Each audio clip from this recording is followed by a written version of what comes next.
Livro 1, Conversando com Deus, capítulo 3. O autor. Bem, eu tenho centenas de perguntas, milhares, milhões. E o problema é que às vezes eu não sei por onde começar. Deus, apenas faça uma lista de perguntas e comece por algumas delas. Agora, vá em frente, faça uma lista das que lhe ocorrem. O autor. Algumas parecerão muito simples e bobas. Deus. Pare de fazer julgamentos contra si mesmo. Apenas faça a lista. O autor. Está bem. Aqui estão as perguntas que me ocorreram nesse momento. Número 1. Quando a minha vida finalmente vai melhorar? O que é preciso para eu conseguir ter ao menos um pouco de sucesso? Algum dia a luta vai terminar? Número 2. Quando eu aprenderei o suficiente sobre os relacionamentos para conseguir que sejam bons? Há algum modo de ser feliz nos relacionamentos? Eles têm de ser sempre difíceis? Número 3. Por que eu nunca consigo ganhar dinheiro suficiente? Estou destinado a viver sempre com dificuldades financeiras? O que está me impedindo de realizar todo o meu potencial no que diz respeito a isso? Número 4. Por que eu não posso fazer o que realmente quero com a minha vida e ainda assim ganhar dinheiro? Número 5. Como posso resolver alguns dos meus problemas de saúde? Fui vítima de problemas crônicos suficientes para uma vida inteira. Por que eu estou tendo todos estes agora?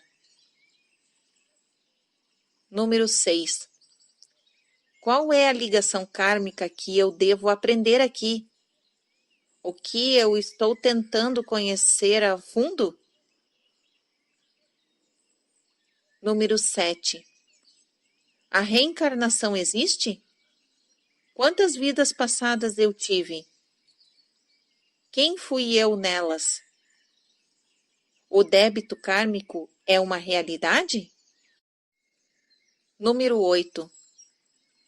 Às vezes eu me sinto muito sensível às forças psíquicas. A mediunidade existe? Eu sou médium? As pessoas que afirmam ser médiums estão fazendo um pacto com o demônio? Número 9. É certo receber dinheiro para praticar o bem? Se eu escolher realizar um trabalho de cura no mundo, o trabalho de Deus, posso realizá-lo e também ficar em boa situação financeira? Ou as duas dádivas são incompatíveis? Número 10. O sexo é permitido? Qual é a verdadeira história por trás desta experiência humana? O sexo é apenas uma procriação, como dizem algumas religiões? A santidade e a iluminação são conseguidas através da negação ou transmutação da energia sexual? É certo ter sexo sem amor? Apenas a sensação física é um motivo válido? Número 11. Por que o Senhor tornou o sexo uma experiência humana tão boa, surpreendente e intensa, se todos nós devemos evitá-la ao máximo possível? Eu não compreendo. Por que todas as coisas boas são imorais, ilegais ou engordam? Número 12. Há vida em outros planetas? Temos sido visitados por estes seres? Estamos sendo observados agora? Enquanto vivemos, teremos provas definitivas e incontestáveis da vida extraterrestre? Cada forma de vida tem o seu próprio Deus? O Senhor é o Deus de tudo? Número 13. A utopia algum dia será possível no planeta? Deus mostrará a si mesmo às pessoas na Terra como prometeu? Haverá uma segunda vinda? Haverá um fim do mundo? Ou um apocalipse, como foi profetizado na Bíblia? Há uma única religião verdadeira? Se houver, qual é? Essas são algumas das minhas perguntas. Como já disse, tenho muitas mais. Algumas me deixam sem jeito, porque parecem muito bobas. Mas, por favor, responda-as de uma vez, cada uma de uma vez, e vamos conversar sobre elas. Deus. Está bem, vamos fazer isso agora. Não se desculpe por essas perguntas. Elas são feitas por homens e mulheres há séculos. Se fossem tão bobas, não seriam feitas por todas as gerações. Então vamos à primeira pergunta. Eu coloquei em vigor leis no universo que tornam possível criar exatamente o que escolher. Estas leis não podem ser infringidas e tampouco ignoradas. Vocês as está seguindo neste momento, mesmo enquanto lê isto. Não pode deixar de segui-las porque é assim que as coisas funcionam. Não podem desviar-se ou operar fora delas. Em todos os minutos de sua vida, você tem operado dentro delas e tudo o que já experimentou foi criado por você. Você tem uma parceria com Deus. Nós fizemos uma aliança eterna. Eu lhe prometi dar-lhe sempre o que você pedir. Sua promessa é pedir, entender o processo de pedir e ser atendido. Eu já lhe expliquei esse processo uma vez e o farei de novo, para que possa entendê-lo claramente. Você é um ser triplo. É formado por um corpo, mente e espírito. Também poderia chamá-los de físico, não físico e metafísico. Isso é a Santíssima Trindade. E tem sido chamado por muitos nomes. O que você é? Eu sou. Eu me manifesto como 3 em 1. Alguns de seus teólogos têm chamado isto de Pai, Filho e Espírito Santo. Os psiquiatras reconheceram esse triunivado e o chamaram de consciente, subconsciente e superconsciente. Os filósofos o chamaram de id, ego e superego. A ciência chama esta energia de matéria e antimatéria. O poeta fala em mente, coração e alma. Os pensadores da nova era se referem a corpo, mente e espírito. Seu tempo é dividido em passado, presente e futuro. Isso não poderia ser o mesmo que subconsciente, consciente e superconsciente? O espaço é igualmente dividido em 3 aqui, lá e o espaço no meio. O difícil é definir e descrever esse espaço no meio.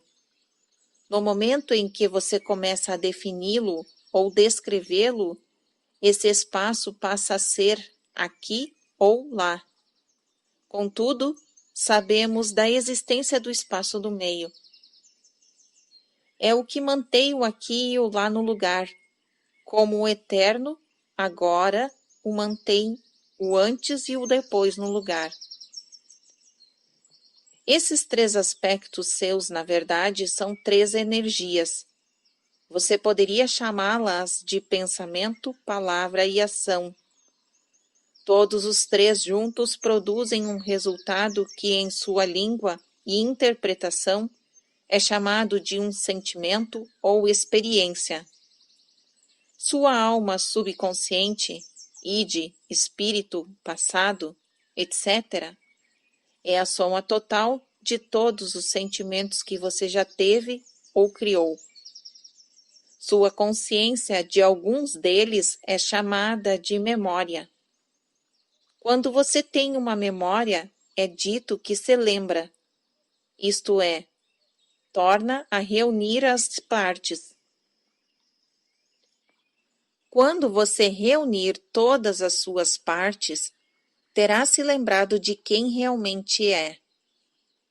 O processo de criação começa com um pensamento, uma ideia, um conceito, uma visualização. Tudo que você vê foi um dia a ideia de alguém. Não existe coisa alguma em seu mundo que não tenha primeiro existido como puro pensamento. Isso também é verdadeiro no que diz respeito ao universo. O pensamento é o primeiro passo da criação. Depois vem a palavra. Tudo o que você diz é um pensamento que foi manifestado. É criativo e espalha energia criativa no universo. As palavras são mais dinâmicas. Alguns poderiam dizer mais criativas do que o pensamento, porque são um nível de vibração diferente do pensamento. Atingem, mudam e afetam o universo como um maior impacto. As palavras são o segundo passo da criação. O terceiro é a ação. As ações são palavras em movimento. Palavras são pensamentos manifestados. Pensamentos são ideias formadas. Ideias são energias reunidas. As energias são forças liberadas. Forças são elementos existentes. Elementos são partículas de Deus, a essência de tudo. O começo é Deus. O fim é a ação. A ação é Deus criando, ou Deus experimentando. Seu pensamento em relação a si mesmo é que não é suficientemente bom, admirável ou puro para ser uma parte de Deus, ter uma parceria com Ele. Você negou durante tanto tempo quem é, que acabou se esquecendo. Isso não ocorreu por acaso. Tudo é parte do plano divino, porque você não poderia afirmar, criar ou experimentar quem é, e seja o que fosse. Primeiro, era preciso renunciar à sua ligação comigo, negá-la, esquecê-la, para experimentá-la plenamente, criando-a inteiramente, fazendo-a surgir. Porque o seu maior desejo e o meu era que você experimentasse a si mesmo como parte de mim que é. Portanto, está passando pelo processo de experimentar-se, recriando-se em todos os momentos, como eu estou, através de você. Está percebendo qual é a sua parceria? Entende suas implicações? Essa é uma colaboração sagrada, de fato, uma comunhão sagrada. Sua vida vai melhorar quando você escolher que seja assim. Ainda não escolheu isso. Procrastinou e protestou. Agora é hora de reconhecer e produzir o que lhe foi prometido. Para isso, deve acreditar na promessa e viver de acordo com ela. Viver de acordo com a promessa de Deus. A promessa de Deus é que você é seu filho, seu produto, sua imagem, seu igual. Aqui é que você fica confuso. Pode aceitar seu filho, seu produto, imagem, mas não seu igual. Isso é bom demais, muita pretensão, muita responsabilidade. Porque se é igual a Deus, isso significa que nada pode ser feito para você e que todas as situações são criadas por você. Não há mais vítimas e nem vilões. Só podem haver resultados de seu pensamento em relação a alguma coisa. Eu lhe digo que tudo que você vê em seu mundo é resultado de sua ideia em relação a ele. Você quer que a sua vida realmente melhore? Então mude a sua ideia em relação a ela e a você. Pense, fale e haja como o Deus que você é. É claro que isso o afastará de muitos, da maioria dos outros homens. Eles dirão que você é louco e blasfema. Eventualmente ficarão fartos de você e tentarão crucificá-lo. Eles farão isso não porque acham que você está vivendo em um mundo de suas próprias ilusões. Alguns homens são suficientemente indulgentes para permitir-lhes ter os seus entretenimentos particulares. Mas porque, cedo ou tarde, outros se sentirão atraídos por sua verdade, pelas promessas que representa para eles. É nesse momento que os seus semelhantes interferirão, porque é nesse momento que você começará a tornar-se uma ameaça para eles. Porque a sua verdade simples, sustentada simplesmente, oferecerá mais beleza, paz, alegria, amor por si próprios e pelo próximo que tudo o que seus semelhantes poderiam imaginar. E essa verdade aceita significaria o fim de suas normas de vida, o fim das condenações e dos assassinatos praticados em meu nome, o fim da submissão ao poder, da lealdade e do respeito obtidos através do medo, o fim do mundo como eles o conhecem e como você os criou até agora. Por isso esteja pronto, homem de bom coração, porque você será difamado, insultado e abandonado. Finalmente eles o acusarão, julgarão e condenarão, seguindo as suas próprias normas, quando você aceitar e defender a sua causa sagrada, a realização do eu. Então, por que fazer isso? Porque você não está mais preocupado com a aceitação ou aprovação do mundo. Não está mais satisfeito com o que isso proporcionou a si próprio ou às outras pessoas. Quer pôr fim ao sofrimento e à ilusão? Não deseja mais este mundo como é atualmente. Procura um mundo novo. Não o procure mais. Faça-o surgir agora. O autor. O Senhor pode me ajudar a compreender melhor como fazer isso? Deus. Sim. Primeiro, se concentre em seu pensamento mais elevado em relação a si mesmo. Imagine quem seria se vivesse de acordo com esse pensamento todos os dias. O que pensaria, faria e diria? E como reagiria ao que as outras pessoas fariam e diriam? Você vê alguma diferença entre essa projeção e o que pensa, faz e diz atualmente?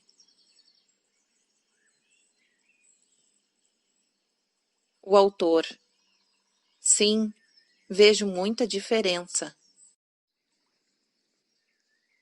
Deus: ótimo, deveria ver, já que sabemos que atualmente você não está vivendo de acordo com o seu pensamento mais elevado em relação a si mesmo.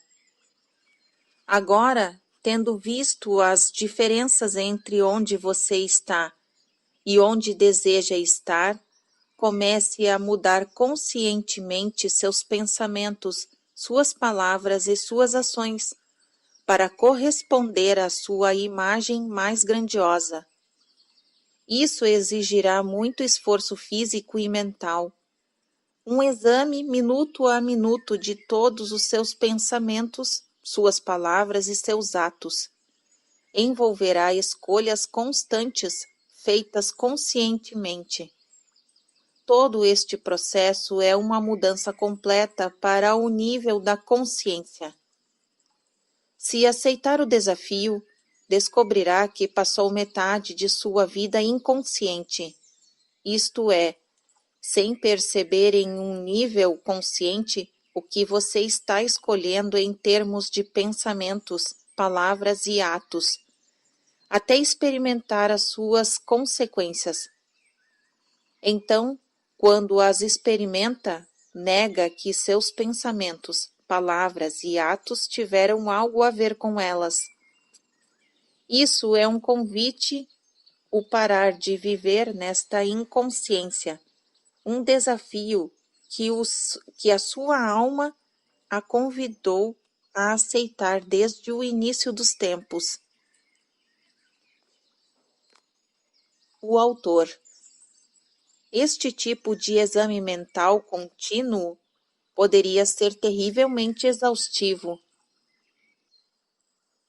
Deus: sim, até se torna a sua segunda natureza, de fato é. Sua primeira natureza é amar incondicionalmente. A segunda é escolher manifestar conscientemente a sua primeira e verdadeira natureza. O autor: desculpe-me, mas estas críticas constantes a tudo que eu penso, digo e faço não me tornaria enfadonho? Deus: não, diferente sim, mas nunca enfadonho. Jesus era enfadonho? Eu não acho.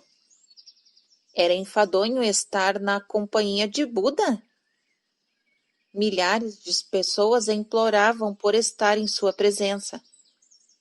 Ninguém que adquire um profundo conhecimento é enfadonho. Talvez seja uma pessoa incomum ou extraordinária, mas nunca enfadonha. Então, você quer que a sua vida melhore?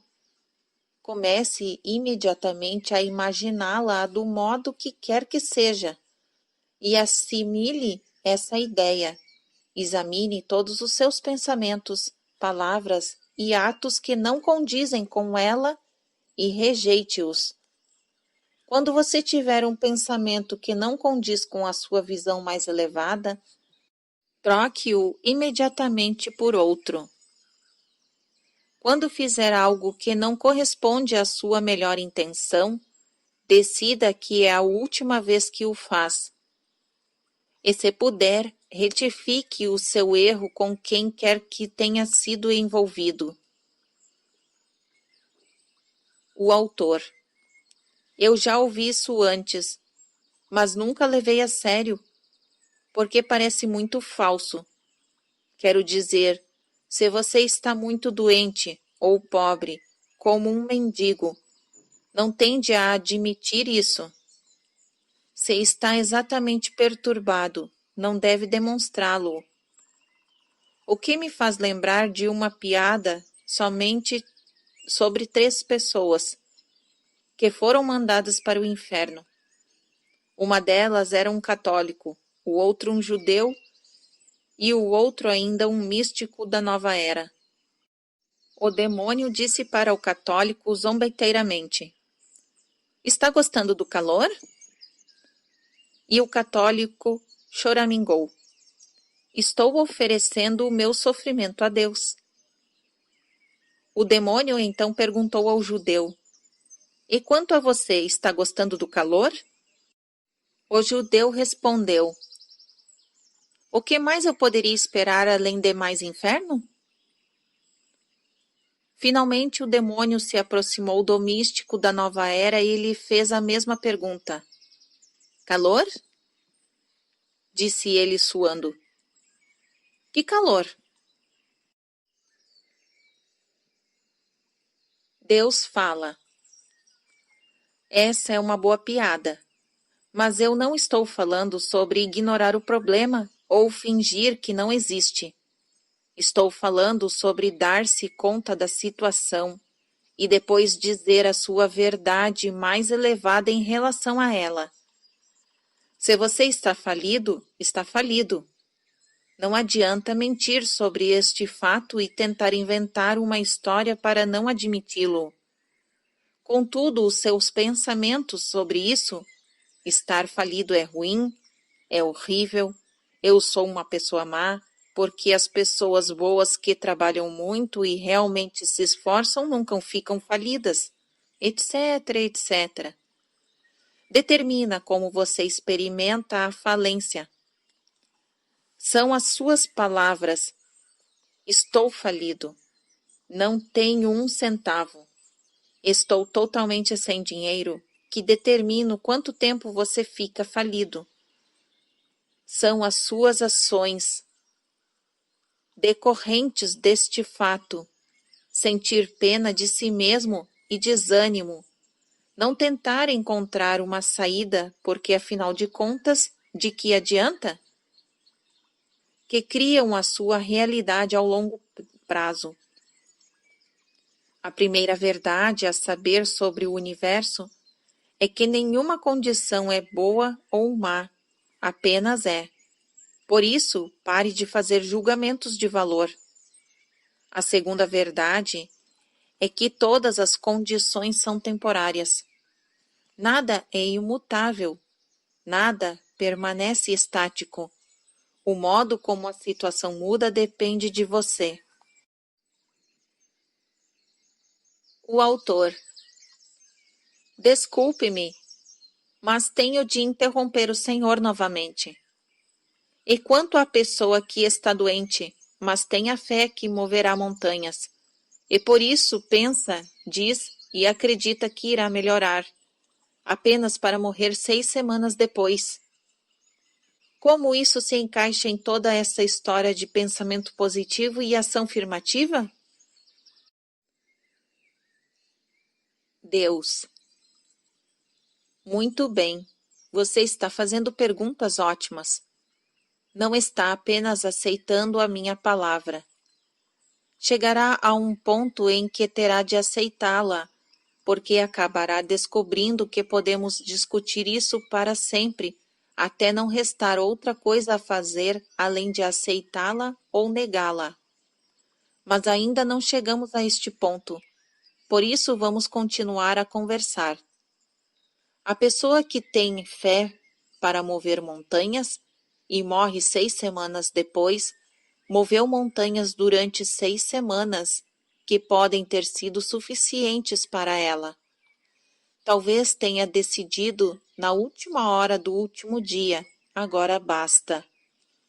Estou pronto para participar de outra aventura. Talvez você não tenha tido conhecimento desta decisão, porque esta pessoa não pode ter lhe contado. A verdade é que pode tê-la tomado um pouco antes, dias, semanas antes, e não ter contado a você ou a ninguém. Você criou uma sociedade em que não é muito bem aceito o desejo de morrer. Não é bem aceito aceitar bem a morte. Como você não deseja morrer, não pode imaginar que alguém o deseje. Não importa quais sejam as circunstâncias. Mas há muitas situações em que a morte é preferível à vida. E eu sei que você pode imaginar quais são se refletir um pouco. Porém, essas verdades não lhe ocorrem, não são tão evidentes por si mesmas quando você está olhando no rosto de alguém que está escolhendo morrer. E a pessoa moribunda sabe disso.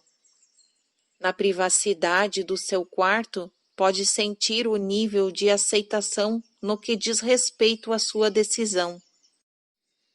Você já se deu conta de quantas pessoas esperam o quarto ficar vazio para morrer? Algumas até mesmo têm de dizer a seus parentes queridos: agora podem ir, vá comer alguma coisa, ou vá dormir um pouco, estou bem. Eu o verei amanhã. E então, quando o fiel guardião deixa o quarto, a alma deixa o corpo da dó doente. Se essas pessoas dissessem aos seus parentes e amigos reunidos: eu só quero morrer, estes responderiam: ah, você não quer realmente dizer isso. Pare de falar assim. Aguente firme. Ou, por favor, não me deixe. Todos os profissionais da área de saúde são treinados para manter as pessoas vivas em vez de confortáveis para morrerem com dignidade. Para um médico ou uma enfermeira, a morte é um fracasso. Para um amigo ou parente, é um desastre. Apenas para a alma é um alívio, uma libertação. Sua maior dádiva para os moribundos é deixá-los morrer em paz, não achar que eles devem aguentar firme, continuar a sofrer ou preocupar-se com você nessa passagem tão crucial de suas vidas. O que acontece com muita frequência, no caso do homem que diz que acredita e vai viver, e até mesmo reza para isso, é que no nível da alma ele muda de ideia. Então, é hora de deixar o corpo para que a alma fique livre para realizar outras atividades. Quando a alma toma esta decisão, nada que o corpo faz pode mudá-la. É no momento da morte que aprendemos quem, no triunvirato corpo, mente e alma, comanda a vida. Durante toda a sua existência, você acha que é o seu corpo. Parte do tempo acha que é a sua mente. E na hora da morte, que você descobre quem realmente é. Há ocasiões em que o corpo e a mente simplesmente não ouvem a alma. Isso também cria o cenário que você descreve. O mais difícil a fazer é ouvir a própria alma. Note que poucas pessoas fazem isso. Frequentemente acontece que a alma toma a decisão de que é hora de deixar o corpo. O corpo e a mente, sempre seus servos, ouvem-na e começa o processo de liberação. Contudo, a mente, o ego, não deseja aceitá-la. Afinal de contas, esse é o fim de sua existência. Então instrui o corpo para resistir à morte, o que o corpo faz com prazer, porque não deseja morrer. O corpo e a mente, ego, recebem muito incentivo, muitos elogios do mundo exterior, o mundo de sua criação, pelo fato de resistir. Assim, a estratégia é legítima. Nesse ponto, Tudo depende do quanto a alma deseja partir. Se não houver grande urgência aqui, a alma poderá dizer: está bem, você venceu. Ficarei durante mais algum tempo. Mas se estiver muito claro para a alma que ficar não serviria aos seus objetivos mais elevados, que não há mais como evoluir através do corpo, ela o deixará, e nada irá impedi-la, ou deverá tentar impedi-la. Está muito claro para a alma que o seu único objetivo é a evolução. Não está preocupada com os feitos do corpo ou o desenvolvimento da mente. Nada disso faz sentido para ela. Também está claro para a alma que deixar o corpo não é uma grande tragédia. De muitos modos, a tragédia é permanecer nele. Então, você tem de compreender que a alma vê a morte de uma maneira diferente. É claro que também vê a vida de uma maneira diferente. E esta é a fonte da grande parte da frustração e ansiedade que as pessoas sentem na vida. A frustração e a ansiedade surgem quando elas não ouvem as suas almas. O autor. Como posso ouvir melhor a minha alma? Se a alma é realmente o chefe, como posso ter certeza de que receberei os memorandos de seu escritório? Deus. A primeira coisa que você poderia fazer é entender claramente que a alma está buscando e parar de julgá-la. O autor. Eu julgo a minha própria alma? Deus. Constantemente. Eu acabei de lhe mostrar como você julga a si mesmo por querer morrer e também por querer viver, realmente viver. Julga a si mesmo por querer rir, chorar, ganhar, perder e, especialmente, experimentar felicidade e amor. O autor. Eu faço isso? Deus.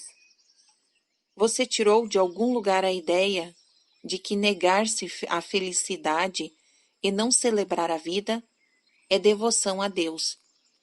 Diz a si mesmo que a negação é uma virtude. O autor. Está dizendo que isso é mal? Deus. Não é bom e nem mal, é simplesmente negação. Se você se sente bem, depois de negar a si mesmo, então em seu mundo isso é bom. Se você se sente mal, então é mal. Na maioria das vezes, você não consegue chegar a uma conclusão.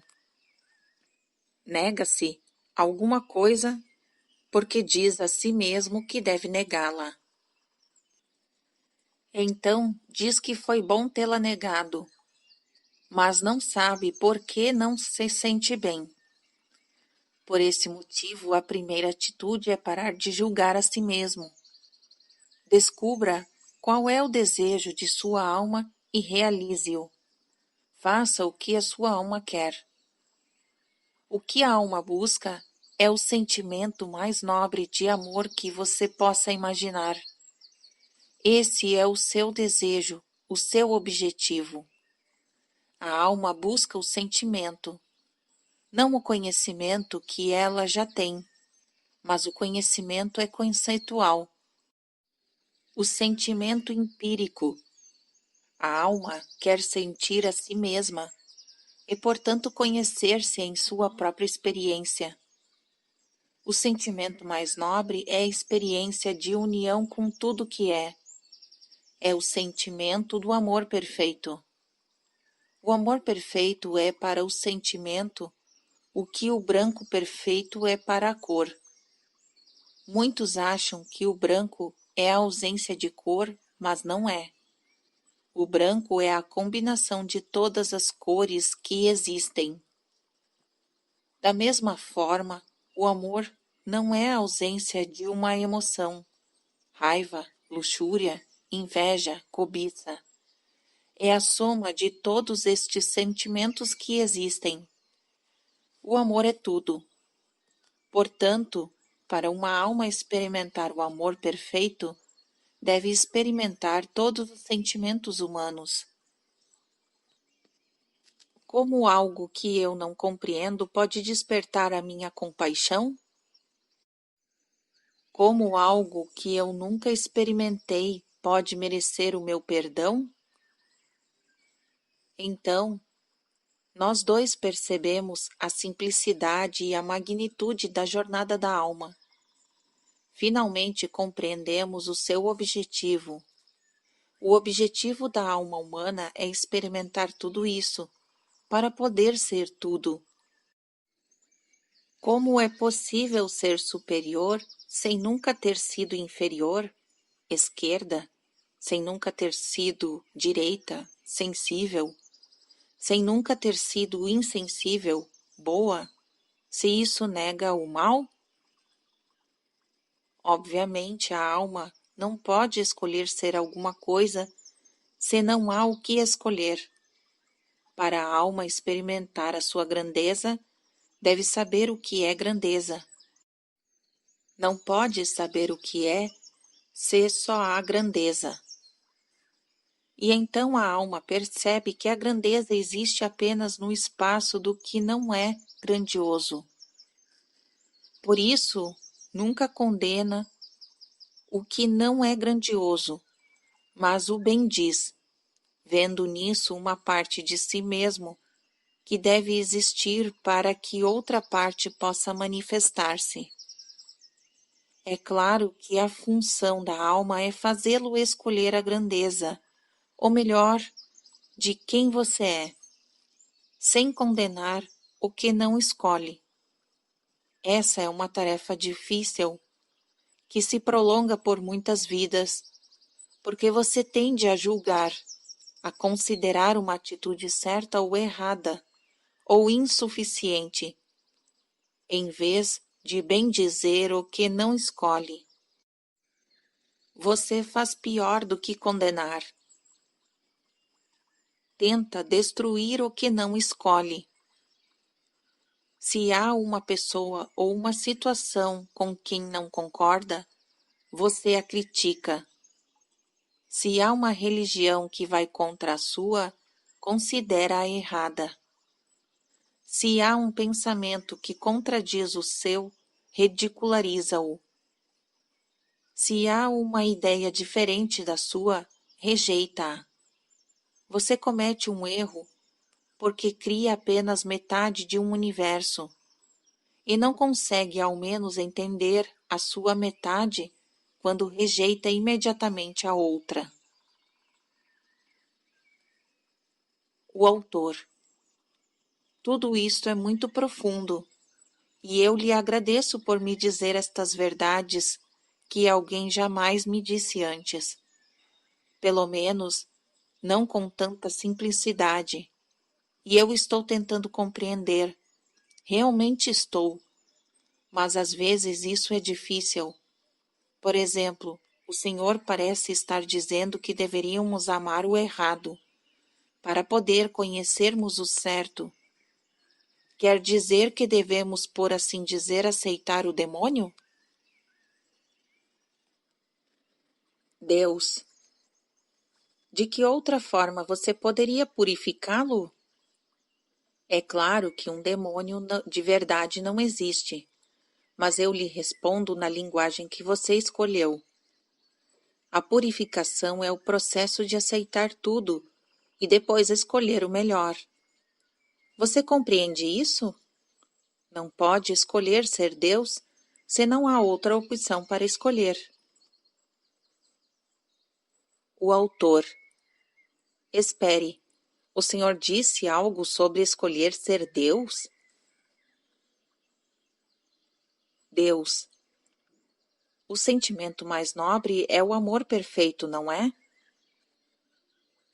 O autor. Sim, eu diria que sim. Deus. E você conhece uma definição melhor de Deus? O autor. Não. Deus. Bem, sua alma busca o sentimento mais nobre. Tenta experimentar-se o amor perfeito. Ela é amor perfeito e sabe disso. Contudo, deseja mais do que saber.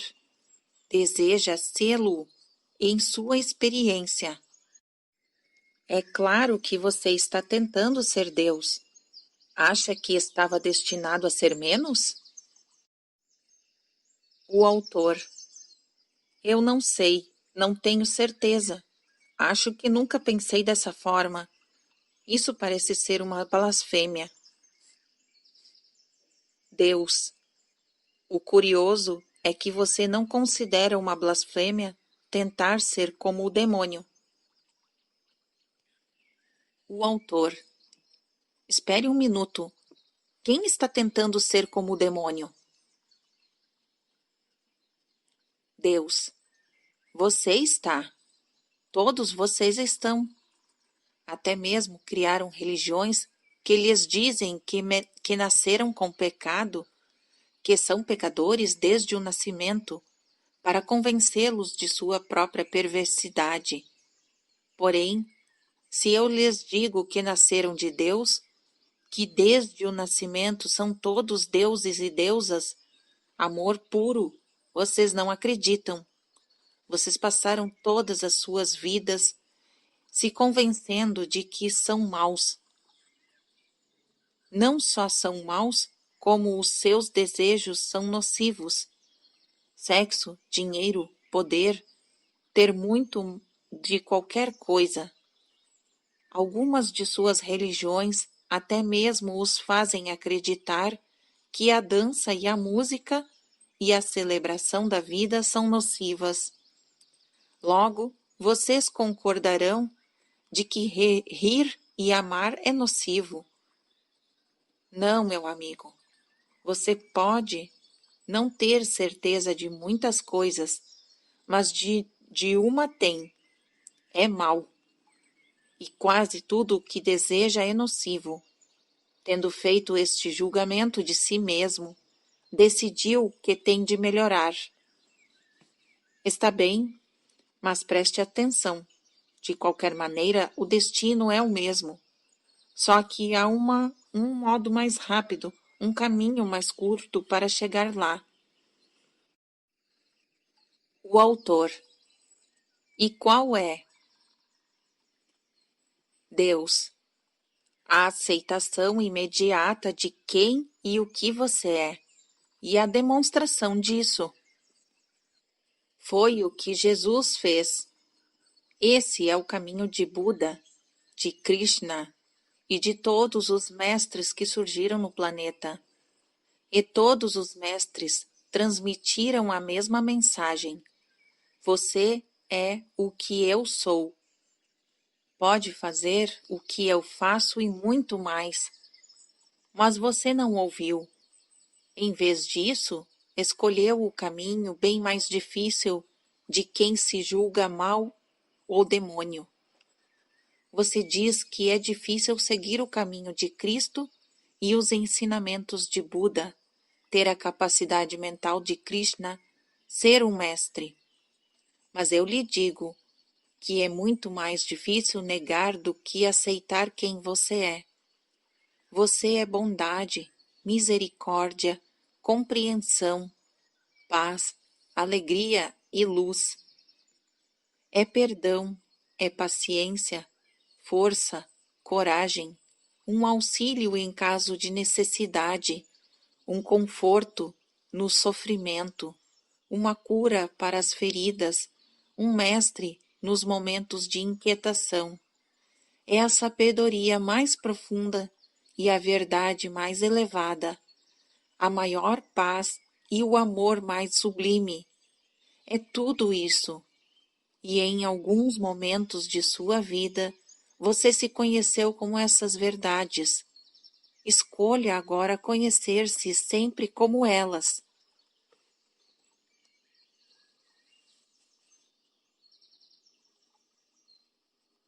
Fim do capítulo 3.